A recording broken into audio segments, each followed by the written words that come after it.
Hello, everybody, and thank you for tuning in to Ridin Steel. We are at the Augusta Senator Inn in Augusta, Maine for the 4th annual Cabin Fever Reliever. The Cabin Fever Reliever was designed to invite charity ride organizers to attend, share ideas, network with each other, build support, and of course Ridin Steel provides the publicity to help make you aware of when their charity rides are coming up for the riding season 2013. So as you can see, I have all my hosts with me. I got in the front here, I got Wendy Gallant, Kristen Walton, and Sherry Burgoyne. I got Matt Raven-Tenney and none other than Todd Sanders himself. Soon these people will be meeting a number of charity ride organizers and interviewing them and hopefully appealing to you folks with the cause that they are riding for so that you may consider joining us. Stay tuned. We'll be right back after these messages and the interviews will begin. Steve Marois here of Ridin Steel, and I'm back at Big Moose Harley Davidson in Portland, Maine, and standing with me is Betty Reynolds. Betty Reynolds has been on an anti-bullying mission for the past couple of years, and soon she has an event coming up called Be Inspired. Why don't you tell the folks watching what this is all about, Betty? Okay, well, it's going to be May 9th at the Portland Elks Lodge in Portland, Maine, from 5 to 9. We've got an incredible lineup of musicians coming, including Jillian Jensen from the X Factor, Jim Mayer from the Jimmy Buffett Band, along with Shannon Seelig from Maine here, and as well as the Veo Twins, the Reynolds Twins. We've got co-CEO of Archie Comic Books coming to help us out with the new anti-bullying comic book that just came out through there, and just a really good lineup of people coming. So this is a donation-only event. We're asking schools to participate by being a part of the contest, Arts and Literacy Contest, and for more information on that, you can come to call me at 415-3520, and that would be Betty Reynolds.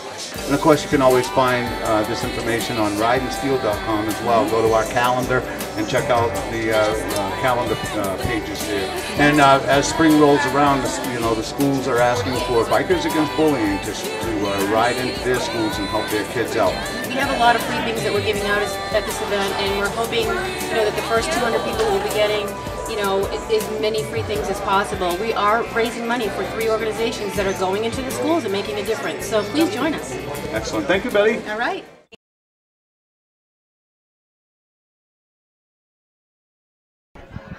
With me now, I have Steve Butler and Jim Legier, and you guys are here to promote the 6th annual Spring Ride for the Troops that will be occurring on April 28th. It looks like the ride will be originating in York, Maine, and will end up at a small place in Arundel known as Bentley's. Out of the way place off the beaten path that people may not be aware of. This ride is promoted by Premco, which is Patriot Riders of America, Maine, Chapter 1. Okay.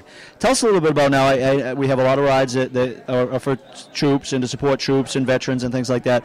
So why don't you tell us a little bit about the specifics of this particular ride? Want to put this event together to recognize both the servicemen and women and the veterans, and just acknowledge that we respect what they've done and have a big thank you, and that's what we're all about. 6th year. So, okay, 6th annual ride. So where do the benefits, how do the proceeds from this, how are these, the funds that we raise distributed? They go to we have an American Legion, several American Legions. We start in York, Maine, end up at Bentley's. So we go through several towns. In those towns we have VFWs, American Legions, that offer their support. We reciprocate by offering them support financially, as well as working with them to send care packages. We work with Pam Pear's group to have the funds available so that if we do have a veteran in need that's from our area, we're able to respond immediately because usually the need is immediate, and we use those funds to support the veterans from our state. The things that we do get overlooked in a lot of ways because we do things below the radar. We do a lot of things anonymously, so we just helping people when they need help. They're very proud people. They're very honest people that just need a break sometimes, so we're there to help them. If you're interested in being a rider of our group, a Patriot Rider of America, you don't need to be a veteran. You don't need to own a motorcycle. What you need to do is believe in the Constitution of the United States, believe in our servicemen and women, and we gladly welcome you to come and help us with our worthy cause. Now, I see that you have a Patriot Riders of Maine, chapter1.com. So is that a webpage that people go to check out? Yeah, we have a web page and a Facebook page. The web address is Patriot Riders of America Maine chapter1.com, so it's a long one. You might have it much easier if you just went to our Facebook page, which is facebook.com/Pramco. Now, it's a 6th annual one. I see I'm looking at your anticipated riders, 600. Is that a number that you've seen or a number close to that, or is that a new goal that you have, or is that a number that you've seen in past rides? Well, last year we had 508. Since last year, we've had a brand new chapter show up in Brunswick, so we have a Maine Chapter 2 that's in Brunswick, and we also have 2 brand new New Hampshire chapters, so we're anticipating at least 600. That's a very conservative number because just the amount of people that is growing and growing, more recognition from the New England area, so we're very lucky to have this much support for a ride in this area. So anyone out there that wants more information, you can probably find information about this ride at your website. There's an email address, pramco@outlook.com, so they could probably get information there. Phone number, can we share that? Yeah, you can. 207-641-5928. And also the information will be up here on the Riding Steel calendar. So we encourage you all to join us on April 28th for the 6th annual Spring Ride for the Troops.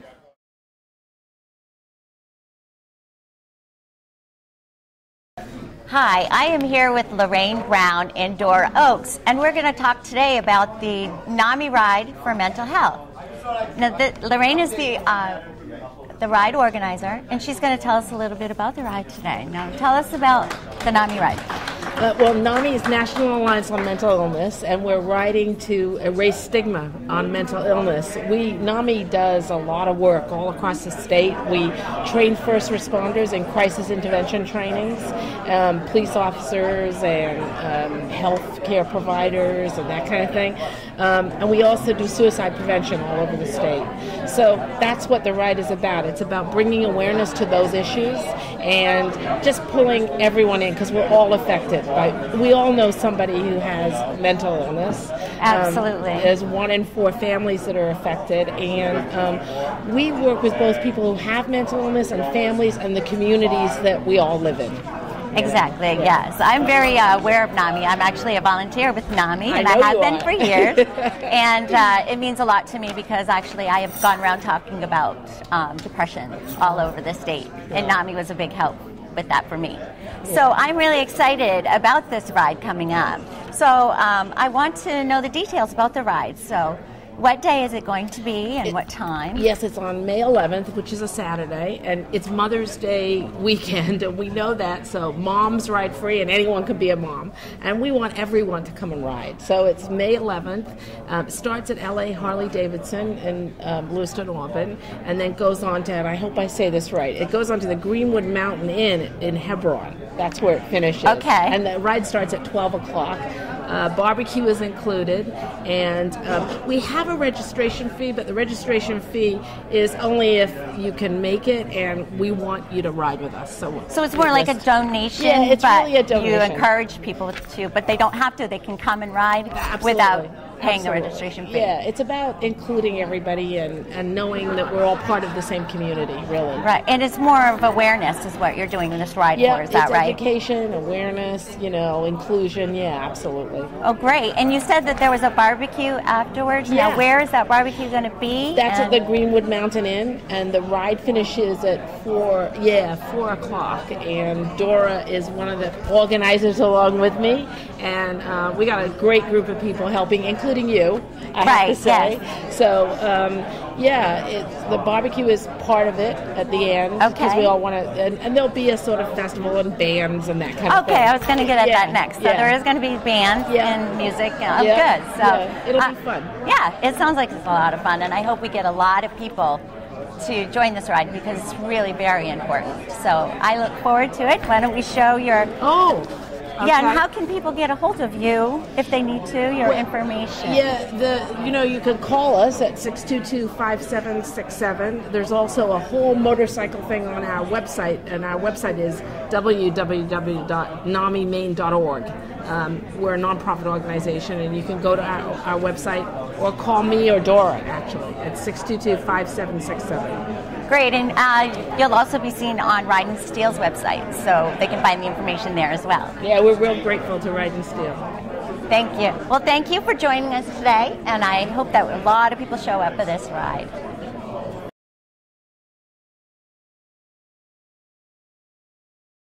I have David Merrill, and I have Heidi Bowden. Bowden. And first of all, why don't you tell us what your role is in organizing a ride such as this? And the ride is for autism, the Maine Autism Alliance. So you want to start, Heidi? Sure.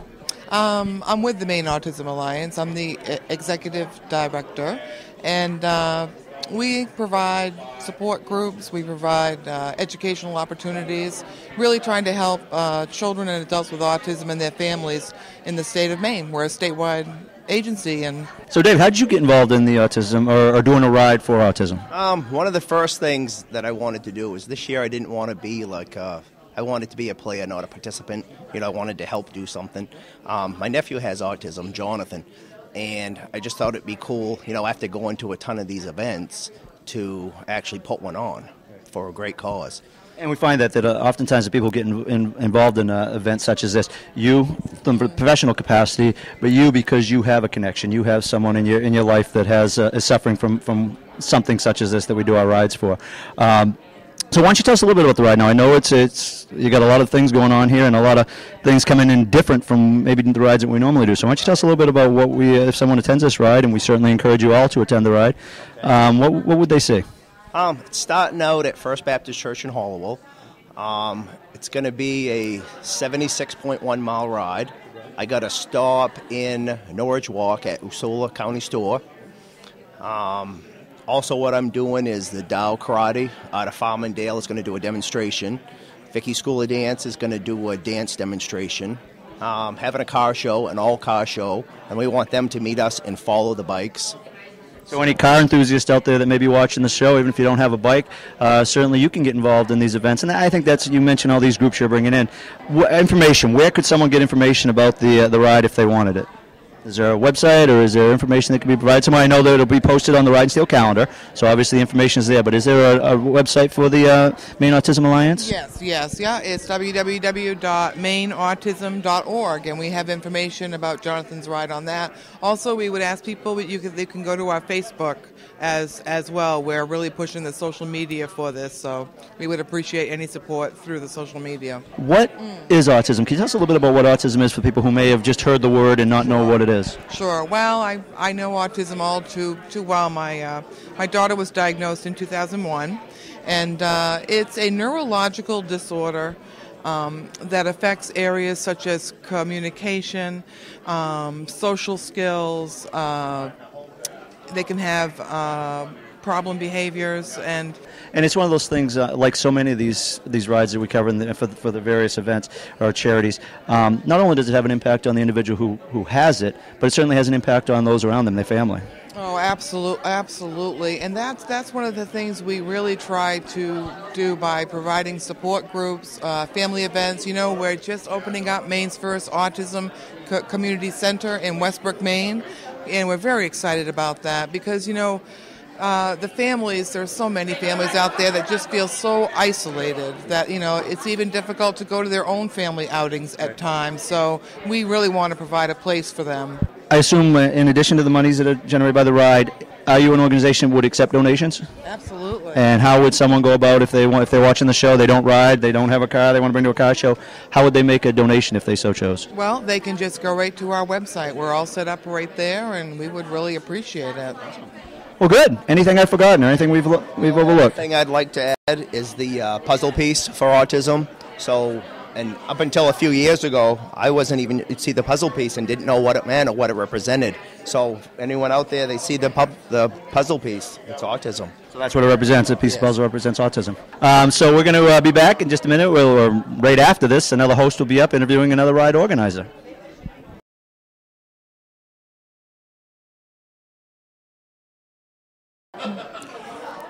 Good morning, this is Sherry, and I'm sitting here with Sean O'Connor and Trudy Newton, and we're going to be talking about Mike's Ride for Hospice today. Yes, we are. We changed it up a little bit this year. We're going to be donating all the money to hospice. They need you have these funds to help folks that are there with, the small stuff that not everybody thinks about. So last year we decided that instead of splitting it up, that we'd concentrate on just hospice. And that was Hospice of Androscoggin, and that's where Michael passed away, so that's what we raised the money for. Now, Mike was your brother, and he is the one that inspired this ride for you to raise the money. It was originally Mike's pancreatic cancer ride. Yes, Mike asked us to do something for him and for the folks at hospice for all that they did for him on his final days. So here we are. Again, this is our third year, and we hope a lot of people come and enjoy, the camaraderie that goes with it and everything else, and reflect on Mike a little bit and let him know that we're still thinking about him. I remember last year you had his bike and almost a little shrine made up for him so we could see who he was and who we were actually riding for. This year, if all goes well, I'm going to ride Mike's bike in the ride. That's awesome, Sean. It needs a little bit of tinkering. It's been sitting for a bit. Got to get it registered. But and it's a long ride on that bike. It's an old shovel head. So I'm going to try to make the ride as short as possible. So, Trudy, can you tell us a little bit about hospice? Sure. This ride benefits Androscoggin Home Care and Hospice, which houses both the home care portion of hospice and also the inpatient facility, the Hospice House of Androscoggin Home Care and Hospice in Auburn. And hospice is really a philosophy of care that focuses on quality of life for people at the end of their life, for whatever disease that they may be facing that's shortening the length of their life. In that final part of their lives, hospice becomes involved to focus on what makes their lives worth living, what gives them quality, and how can we control the symptoms that often come along at the end of that time of their life so that they can enjoy as much of their life as they have left. Now, hospice, the rooms down there, just like being at home?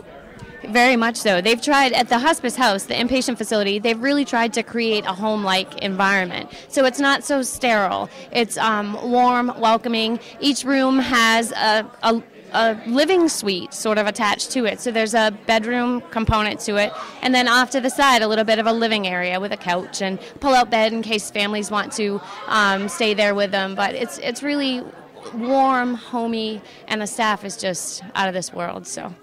And that's what you want. I mean, these are your final days. You want to be comfortable. You want your family who visits you to be comfortable. Right, exactly. And more patients than not would prefer to be in their home. There's just sometimes that they can't be. So the hospice house is the best thing, notwithstanding being at home for most of these patients.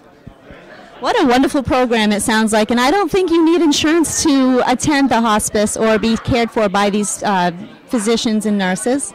Actually, any insurance that you have has a hospice component. It may differ, so MaineCare, Medicare, all have hospice components along with them. Private insurances do as well. And one of the things about Androscoggin Home Care and Hospice is they provide care to patients that are uninsured or underinsured. And that's one of the benefits that we can help with the money that we raise, is to help those people that are underinsured, and also to give them the little extras that, basic insurance might not. That's wonderful. You guys have such big hearts. So let's talk about the ride. It's on May 19th. Now, there's a reason behind this date. Well, unfortunately, we can't always have it on the day Mike passed, which was the 15th of May. So we try to come as close as we can. So we do it the weekend before Memorial Day weekend, and this year it falls on the 19th. Maybe one day it'll fall on the 15th, and that'll probably be a real special day that day. But we're starting at 1710 like we did last year, where everybody will meet, and I'll put out breakfast and stuff like we did last year. There'll be a registration and a couple of things to sign for safety reasons. This year, as last year, we're giving away a week at Moosehead Cottage Resort. So that'll probably pump it up a little bit. That's a $1,000 value. And then we're going to go for the ride. It's not a big secret, but we like to make it a little bit of a surprise. And then we will end up at Mike's, formerly Mike's, now called Water Street Grill, and for the festivities. Dr. Fatfingers agreed to play and donate that time, and we might have another band that might show up for fun, and plus just all the other stuff that goes on with it, you know, and it's just the fun of it all. Well, thank you so much for joining us, Sean and Shooty. It's a pleasure talking to you, and I really look forward to your ride. Thank you, Sean. Hi, I'm Larry Haynes. I'm here to represent the American Legion Riders of Chapter 21, Post 21 Bath. We have a poker run coming up May 19th. It's going to start right here at Washington Street, Bath, at the Cabin Restaurant. All the proceeds are going to help our Maine veterans right here in Maine. And again, hope you come join us. It's going to be a lot of fun. Great ride. Thank you.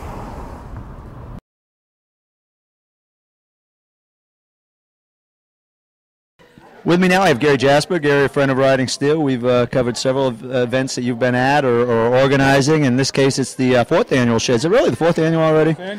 The fourth annual Shake and Bake, which will be occurring on May 5th. You'll be starting in Bodenham, and you end up at with our friends at the Railroad Cafe, who always do a great job in Lisbon Falls.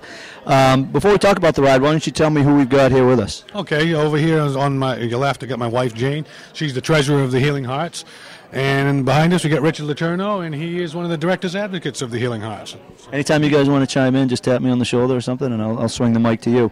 Gary, tell us a little bit about the Shake and Bake for people who may not be aware of how the ride originated or how it's developed over the years. Well, we originally created Shake and Bake because of a man named Shaky, Steve Jacobs. We call him Shaky. He came down with testicular cancer 3 years ago. This will be our fourth year into it. So we decided to organize a little event, so we called it Shake and Bake because of his name. And the bake was a pig roast. So from there, we just figured we'd continue that ride. In the past 3 years, we've done remarkably well with it. And we started out the first year with one recipient. We've taken it to 2 recipients every year. So. And if memory serves, last year was for a very young girl and a teenage boy, and the names escape me at this moment. I apologize for that, but very emotional, very worthy cause, and it was special to me because my daughter actually went on the ride with me. It's one of the rides that she went on, and the mother of the baby was actually riding with her dad. So that was a special ride for me. Do you have a recipient for this year? Yes, we do. We have 2 of them, in fact. First one is another little girl. She's 4 years old. In fact, she turned 4 years old, I believe, today. Her name is... Happy birthday. Yeah, I believe she's Aubrey Padilla. She's from Bodenham. She has aplastic anemia and bone marrow suppression. She is a little soldier. She's a good fighter. I mean, she's gorgeous. The other recipient is, a lot of you people know, has been big in the community, Big Wayne Lurch Crooker. He was diagnosed with small cell lung cancer, inoperable, and it's extensive. It's only 2 stages, and he's an extensive stage, so we're going to do something for him this year also. And Wayne, you may know, he's the one who always says, "We'll be right back with Ridin Steel." And I don't know if I did that as well as Wayne did it, but for additional information, I see we've got your email, gjasper@gmail.com. It's Gjasper. Is that a J? J at gmail.com. And you also have a Facebook, Healing Heart. 13 at yahoo.com. And you can, that's our Facebook page, or you can just type in Healing Heart and bring up the other page on there. So. And we got a couple numbers, 666-3601 and 666-8047. Correct. Them are the offices. We have 2 separate offices, and you can reach any one of us there. The other office is for the Vice President, which is Shaky. So, do you guys have anything you want to add? I'd like to say that I'm just so happy that we are doing this benefit. These people really need the help, and I'm very happy that we can help out. It's a very good organization, and please, everybody, just help us out to help people. Anything you want to add? Anybody out there that wants to help is more than welcome to help us. Join our foundation. Come on. I mean, these kids need some help. And like we always say, that's a good question, these kids. How do people, how do you become aware of people who are in need? We have a application form. It is on the Healing Hearts, and within time you're going to be able to go on that or our regular web page, and you'll be able to get these pages right off, these applications. Take them right off the web page, fill them out, send them in to us. We do everything by a vote. Every event that we schedule it like 4 months in advance, so we have a time limit. We can get those in. We pass around the board of directors. We vote on who we think needs it the most, and that's how we get our recipients. So if there's someone out there watching who knows of someone, or you yourself could benefit from a little assistance, and as always, it's not always the money that we generate, because with the tough financial times, tough economy, sometimes people can't come to all these rides. But it's the emotional support. It's that they get from just having people around them. I know that's what the parents said at the one last year, was just the support that they felt from strangers. Right, the support. That's a lot of it. You get the support and the help and the people, the volunteers, they see that. That helps a lot more than the money sometimes. They see that they got people that are out there that are caring for them. They can do it. I also want to reiterate one thing about the cost of it. We will accommodate anybody on the cost of our events. It is a donation-based thing. We do set prices. It's on a basis standard thing, but we do it by donation. And if anybody can't afford the cost, we will work with them. Nobody will not be on this ride that can't be. We will have them there and the event no matter what. Awesome. Did you have something you want to add? I just want to say that I hope that we touch the hearts of many, many people, and I believe that we will, because these people really, really need help. You do good stuff. Anything else for your ride? No, I think that's it. I think we've pretty much covered everything. So I'm going to promote just one other ride. The ride sponsor is not here, so it is a National Armed Forces Freedom Ride that will be occurring on Saturday, May 18th, 2013, and it will be starting at the Howard Johnson Riverside Street in Portland, and it'll end at the Frosty Pint in Portland. So the Howard Johnson parking lot. If you want some additional information, you can get it from the naffrmaine.web.com webpage. So that's the National Armed Forces Freedom Ride, which will be occurring on Saturday, May 18th. And with that, I believe we're bringing to a close another episode of the Cabin Fever Reliever 2013. So as always, we thank you for watching Ridin' Steel and encourage you to tune in next week for another ever-exciting episode of Ridin' Steel. Thank you. And I got Steve Butler back with me one more time. Steve, you got a public service announcement that you'd like to make? We just would like to invite everybody out to the April 28th Ride for the Troops, starting in York, Maine, ending at Bentley's. All the proceeds go to our veterans here in the state of Maine. And once again, we thank you for watching Ridin' Steel.